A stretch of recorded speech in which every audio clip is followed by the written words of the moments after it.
didn't have an intro, now I got one. It's your boy, TJ London.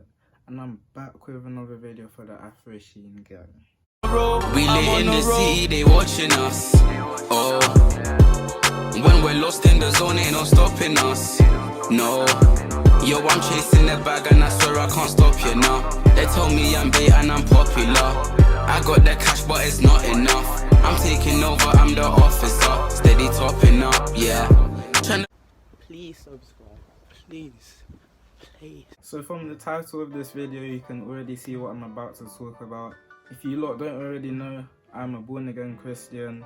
I have pretty much been Christian my whole life, really. I'm just going to be talking about my walk with Christ. Nobody requested for me to do this video, nobody asked me to do this video.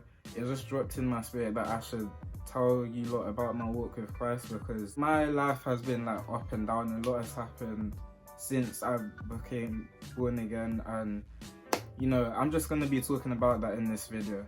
So if you're new, feel free to like the video, feel free to subscribe, feel free to check the rest of my content. Actually, I'm going to talk about that before I even tell you to check out my content anyway. So if you're wondering why I keep looking down here on my phone, is because I wrote down all the things that I need to talk about, just so that I don't forget anything that I wanted to talk about in the video. So just putting that out there. So when I was younger, like 9, 10, like in primary school, I wasn't really like going to church like that, because I started off going to a Baptist church, the church where I was christened, etc. And I only said I was Christian because, you know, my mum was Christian. Like, she was going to church, but at the time my mum wasn't like a serious Christian. So I wasn't really like into the Bible and stuff like that. Like, I didn't even have my own Bible at the time. My younger days were fun. Around those times, that was like the height of my childhood, you know. Like, I was pretty much enjoying life. Primary school was just the best, to be honest.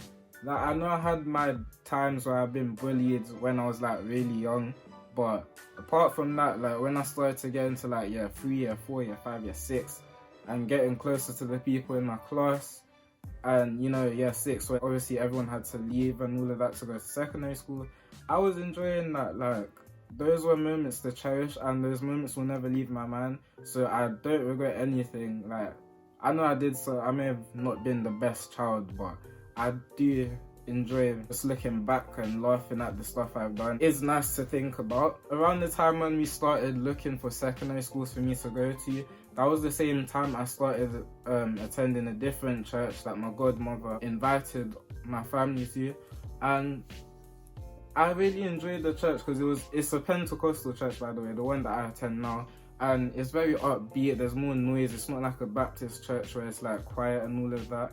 But I really enjoyed that church, and we started to go to that church more and more and more. And then I think my mum got baptized in that year, 2015. I think she did. I was enjoying it, like going to Sunday school and all of that, you know, making friends with other children in church that were my age, and it was nice. I enjoyed it, and I did enjoy the preaching as well, because like, you know how some kids, you know, fall asleep in church. I'm not gonna lie though, I'm not gonna sit here and act like I was a perfect child, but I did have my times when I fell asleep in church and I was always going on my phone during the word.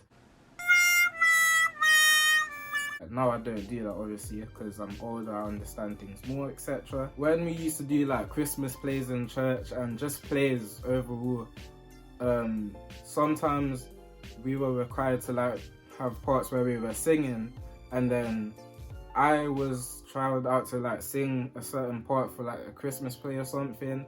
I think I was singing Silent Night, and you know, the congregation in church must have heard me sing that, and they all think that I have like a decent voice. And at the time, a lot of people were telling me to join the youth choir, and I was like, I don't know about that, because around the time I was like, how old was I? I was 11 or 12 or so. I have never ever seen myself as like a singer, or a singer that sounds good, or anyone that sounds good, or anything. Like, I just sing because I feel like it's what God called me to do. So I will sing in church, but if I was to like make my own song or anything like that. I don't feel comfortable with that, but that's for another conversation. I'll say that for another video. My mum was telling me that I should join the youth choir, and everyone was just saying it, and then I just eventually made the decision to join. So I joined the youth choir and I was enjoying it, man. Like the youth choir made me feel so welcome, you know. There wasn't anyone that was like, you know, them shows where people are like low-key talking about you behind your back, this and that. Like it wasn't like that. Like everyone was so welcoming, and at the time I think I was like the youngest in the choir. And bear in mind, like my voice was really high pitched. Like it's not how it is now. It was not how it is now. Like it was really high pitched, so I could actually sing properly to a decent extent. It's not like how I sound now because my voice is deeper. It did feel good, you know, like coming out to choir practice after school. At the same time, during secondary school, because that was when I joined it, I didn't want to really tell anyone, because I remember when I did some kind of talent show in year 7 and I really embarrassed myself. Like I sang Listen by Beyonce, bro. I sang Listen by Beyonce and I was struggling to hit those notes and all of that, and I got made fun of. I think I still get clowned for that now, even though it's been like 5 years later. But yeah, because of that, like I never really wanted to tell anyone that I was going to church to sing for the youth choir and this, that and the third. Like I always kept it quiet. Like I always said I was going to like my grandma's house when I was going the same way as some people, you know, because I used to travel that same way to go to church, and I just thought I'm not going to go a different way just to hide it. I'm just going to make up a lie and say that I'm going here instead. I eventually started to get closer to God and, you know, hear God talk to me, you know, like there's a difference between saying that you're serving the Lord and actually having that relationship with God and hearing God talk to you. And that was when I was like led to become baptized. Like I said, at the time I was getting clowns for all of the stuff that I used to do.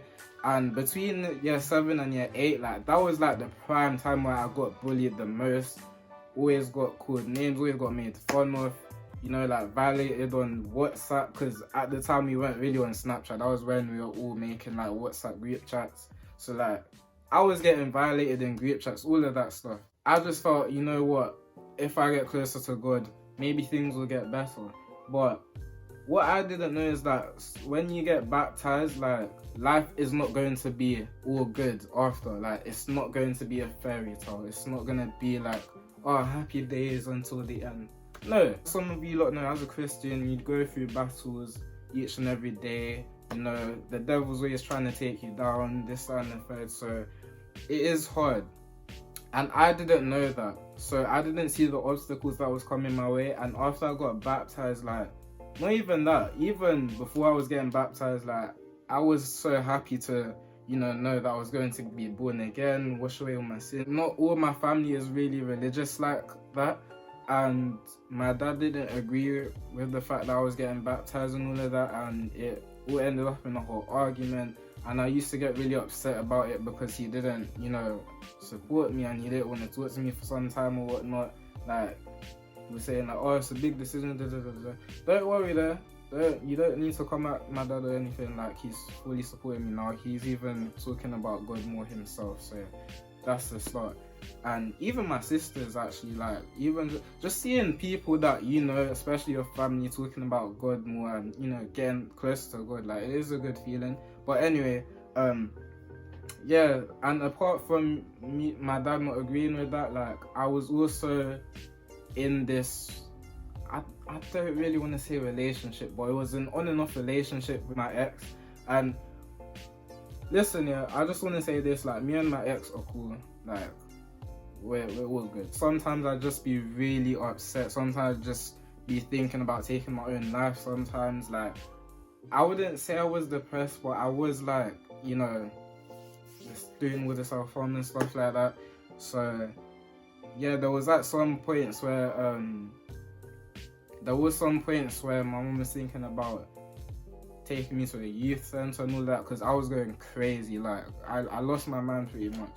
But thankfully, I found myself again.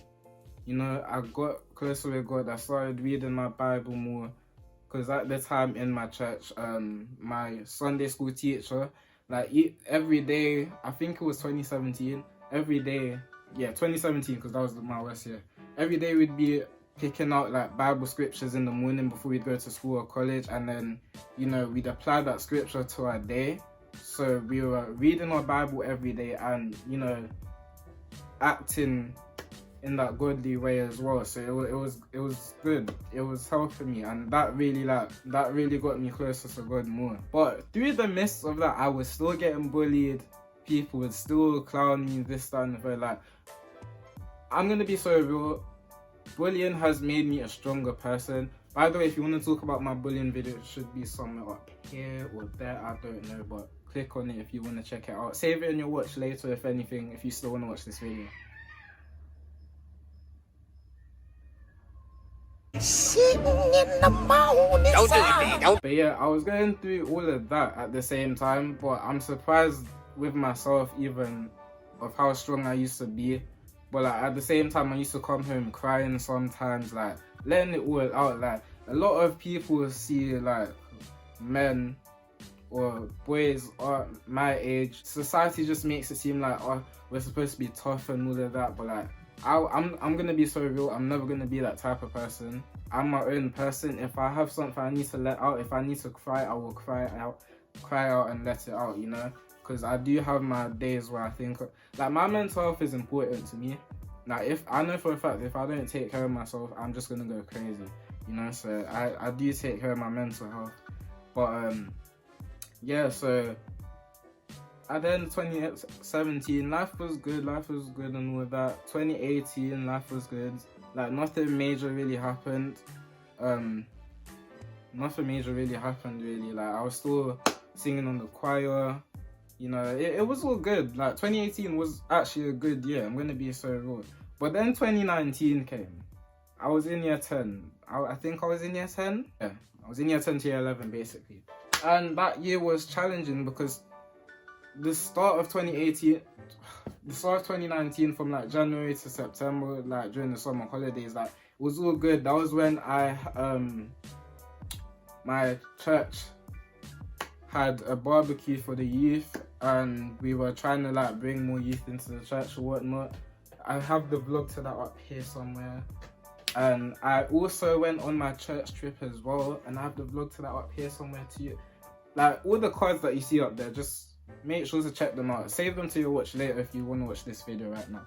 But yeah, so it was a good year. But when I started year 11 and we were doing mocks and all of that, like the people in my school at the time, like they were becoming distant to me. They would always like lodge me when we were walking. Like I say that like we walk all together like after school, and then they'll all like try to run away from me and just leave me on my ones. Like I was going through all of that type of stuff. Honestly, like I was really struggling. Like I just like there would be times when I would be in school, I'll just take my food and go hide somewhere alone and just eat it. Like it was getting to that point. But eventually, around October 2019, that was when I had my surgery. Video up there. I had my surgery and whatnot. Is it up here or here? I don't know, but it's gonna be out there. But yeah, I pretty much almost lost my life basically. Like it wasn't supposed to be no long surgery or anything like that. They were just supposed to take the bump out of my ear, but during the anesthetic and all of that, and when I was unconscious, like they messed up some complications and my breathing was really bad. Like I lost a lot of oxygen. And long story short, they told me that I could have lost my life. So it's like God could have taken me out at that time and he decided, but he said no, my work here with you isn't done yet. So it's just like whenever I do any type of big sin, before I even do any big sin like that, like I always think back to that moment and I don't do it. 2020 started, you know, it was all right, and then all these bad things started happening. I actually went to Spain in February, or was it January? I don't even remember, but it was nice. This time last year, I was enjoying life, to be honest. I went to my friend's birthday party, stuff like that. I was enjoying life. But then, you know, lockdown came, coronavirus was a thing, and GCSEs got cancelled. I was still doing my online work or whatnot, but all the time I was at home, like every morning at 11 o'clock. My mum would get us up to like pray.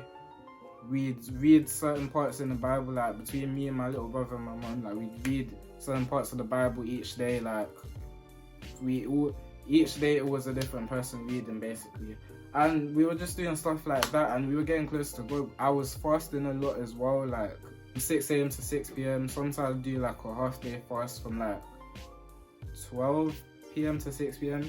So I was doing that, and that really made me get close to God. Like, I was reading my Bible more, all of that. So I was editing this video, and there was a few things that I wanted to add, just a couple of things. So obviously, like during lockdown, like you obviously realize who your real friends were, the people that are checking on you, this and the third. But just being a Christian alone and just having those Christian friends, like when you've got stuff that you want to talk about, like spiritually, and you can't talk about it to your worldly friends, like when you have your Christian friends, like they're there and you're telling them everything you're going through, and they just be like, oh, I got you, bro, I'm gonna pray for you, or even calling you to pray with you, like and just meeting up and praying, like just stuff like that. And that's a really good thing as well to keep in mind. Like it's not all the time you need to, like, I'm going to be so real, if you're trying to get closer with God, and you always like stick to your worldly friends and you're always trying to tell them everything, and it's not gonna work out well, especially if you're trying to like bring them closer to God and they don't want to come close to God. Like you need to have those Christian friends, the ones that are willing to pray with you, the ones that are willing to stick with you 24/7 through the good and the bad, especially in your bad times, you know, because when you're going through bad times, you need someone to talk to, and your worldly friends won't always have the answers. Like they'll just be like, yeah, bro, everything's gonna be cool, man, just chill out. Like you need more encouraging words, like you need to have that, you know, motivation from your godly friends, you know. But I just thought I should add that in this video because a lot of people need to hear that. And yeah, you know, like it was really, lockdown wasn't really bad for me. Like to be honest, mentally it was kind of messing me up because we couldn't go out anywhere, because I do like to go on my little bus journeys and just chill and clear my head, or just go to the park and just take in the nature and God's creation and all of that. But yeah, like 2020 wasn't all bad for me now that I think about it, and I thank God for that. Like so much people have passed away, and the fact that I'm still here and I haven't caught the virus or anything like that, like I can only be thankful, I can only be blessed, all of that, you know. Now we're here in 2021 and it's been a good start so far. Like obviously we know how bad 2020's been. We know that the Bible in Revelation, like stuff is coming true, like we are in the end times. We all know that 2021 is not going to be any better than 2020, pretty much. Things are only going to get worse. But through all that, we need to have faith, we need to be stronger, and we'll be good. Like as long as we have faith, we're going to be okay. Like we just need to get rid of that spirit of fear, you know. But anyway, going back to you lot and my content, like if you're new and you've just seen me, welcome. But I just want to say, like some of the videos on my channel, like my older videos or some of the reactions, like they may not be a cup of tea. I know I'm talking about my walk with Christ and stuff like that, but like I've stopped like certain videos like that, so you don't have to worry. Like my content's mainly on hair, skits and reaction videos. But I don't think I've told you like this even on the live streams, but I am trying to stray from the reactions. I'm only going to do reactions unless it is somebody that I know has dropped a song, or you know, I just want to support that person, or I just want to check out the song because you lot have requested it. But if it's not one of those reasons, I'm not going to do the reaction. So yeah, but other than that, welcome to my channel. Feel free to subscribe. I'm claiming that we're going to hit 4K subscribers in Jesus' name. And make sure to subscribe to my second channel as well, because since we're in lockdown again, like I might put some stuff on there. I did drop a video recently, so check that out too. But yeah, I hope you lot enjoyed. I hope you lot can be inspired from this. for my walk with Christ, or, you know, even get close to God from hearing my experience. I know times are hard right now, but just have faith, believe, trust and believe, and yeah, man, that's all I have to say. I'll catch you lot in the next one in a bit.